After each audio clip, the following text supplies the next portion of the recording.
So the 68th annual Grammy Awards are this Sunday, February 1st, and these are my official predictions as somebody who has made a 70-part series on the history of the Grammys. You can watch all those videos on my YouTube channel or my Substack. Does that make me an expert on the Grammys?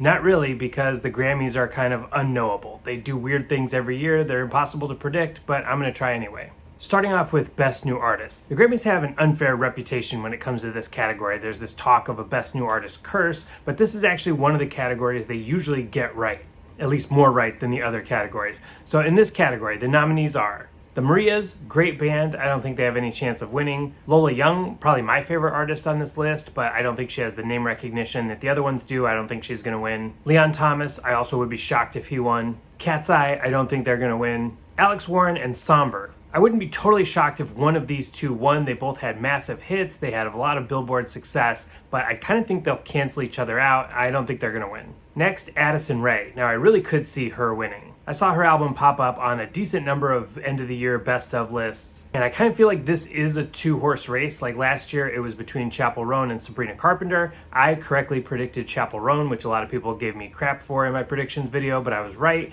And this year, I'm going to go with my gut. I'm going to say Addison Rae doesn't get it, and it's going to go to Olivia Dean. Now, her album came out towards the end of the eligibility period this year. The eligibility period at the Grammys, if you don't know, is absolutely wacko. So this year, the eligibility period is from August 2024 to August 2025. So if you're wondering where some of the most critically acclaimed albums of 2025 are in these Grammys, like Geese is Getting Killed, it's because it came out after the eligibility period. But anyway, Olivia Dean, this album came out towards the end of the eligibility period, which is usually in Grammys history a disadvantage.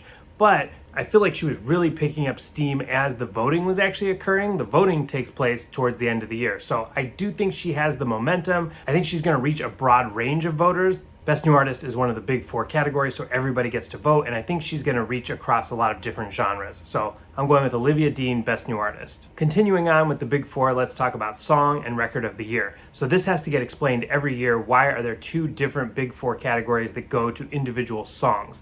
That's because Song of the Year is supposed to go to the song, the underlying composition, and Record of the Year is supposed to go to the recording. And every year there's lots of overlap between the two lists, and sometimes the same song wins both categories like Kendrick Lamar did last year. Some years different songs win. This year all of the same songs are nominated in both categories except for one difference. In Song of the Year it is Golden from K-Pop Demon Hunters, and in Record of the Year it's Chappell Roan's The Subway. The other nominees in this category are Abracadabra by Lady Gaga, Anxiety by Doechii, APT by Rosé and Bruno Mars, DTMF by Bad Bunny, Luther by Kendrick Lamar and SZA, Manchild by Sabrina Carpenter, and Wildflower by Billie Eilish. So let's do Song of the Year first. This is the one that Golden is nominated for, and they're not nominated in the other category. I think Golden is going to win Song of the Year. I made a video a while ago about K-Pop Demon Hunters, the soundtrack, how it was breaking all these records, including a bunch of records set 40 years ago by the Saturday Night Fever soundtrack. And that soundtrack went on to win Album of the Year at the Grammys. So I talked about in that video, wouldn't it be crazy if K-Pop Demon Hunters won Album of the Year? It would be the first K-pop group, the first cartoon movie soundtrack,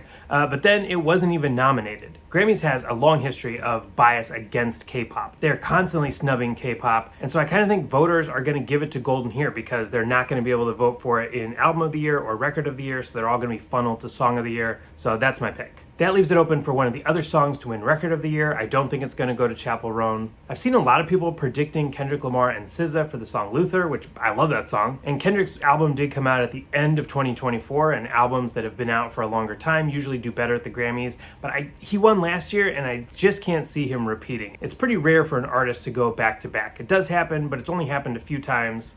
And this song did not have the cultural cachet that Not Like Us did. But then the rest, I really wouldn't be shocked if any of these won. The Grammys love all of these other artists. Sabrina Carpenter was nominated for a lot and won a lot last year. Billie Eilish has formerly won every single one of the big four awards. They love Bruno Mars, even though they have that bias against K-pop. APT could take it. Lady Gaga actually doesn't have the best track record at the big four at the Grammys. So I could sort of see a world where she has a really big night and she sweeps a lot of these awards. They love Doechii. She won Rap Album of the Year last year. But my gut says it's going to go to Bad Bunny for the song DTMF. Okay, now let's talk about the biggest award of the night, Album of the Year. The nominees in this category are Tyler, the Creator's Chromacopia. So Tyler has 2 albums eligible for this year's Grammys. This one is nominated for Album of the Year, and then Don't Tap the Glass is nominated in Best Alternative Album.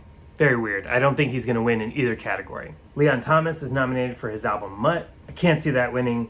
Justin Bieber is nominated for his album Swag. I don't think that's winning. And then we've got Clips's Let God Sort 'Em Out, which was my favorite record of 2025. I'm actually shocked that it was nominated for Album of the Year. I think it speaks to the Grammys getting a little bit better in the last few years. But I gotta say, there's no shot this is gonna win Album of the Year. Then you've got Kendrick Lamar's GNX. He actually breaks a record this year by being nominated. This is the most consecutive albums being nominated for Album of the Year. He has 5 now. Such a great accomplishment. I just don't see this winning Album of the Year. It would be so weird if this won Album of the Year when To Pimp a Butterfly didn't win, when Good Kid, Mad City didn't win. And I don't think he's quite at the stage where the Grammys feel like they have to start making stuff up to him. He won Record and Song of the Year last year, so I don't think it's going to be GNX. Could it be Sabrina Carpenter's Man's Best Friend? The Grammys do love her, but voters will think like she's young, she has more time to win. The 2 albums I really think it is down to are Bad Bunny's DTMF and Lady Gaga's Mayhem. I've said before in previous videos that a lot of the things people accuse the Grammys of being are not really true. Sometimes people say they just give the Grammy to whatever sells the most records. But that's not true. There have been really small records that have beaten out commercial powerhouses, like when Beck won over Beyonce. Some people think that what the Grammys should be is just giving it to the most critically acclaimed album of the year, but the Grammys have never done that. When the Grammys are at their best, which I admit is rare, they give Album of the Year to an album that kind of hits this trifecta of commercial success, critical acclaim, and cultural relevance. So last year, Beyonce's Cowboy Carter won, and it's hard to argue with that win. There was a lot of cultural conversation around it. It was not a flop.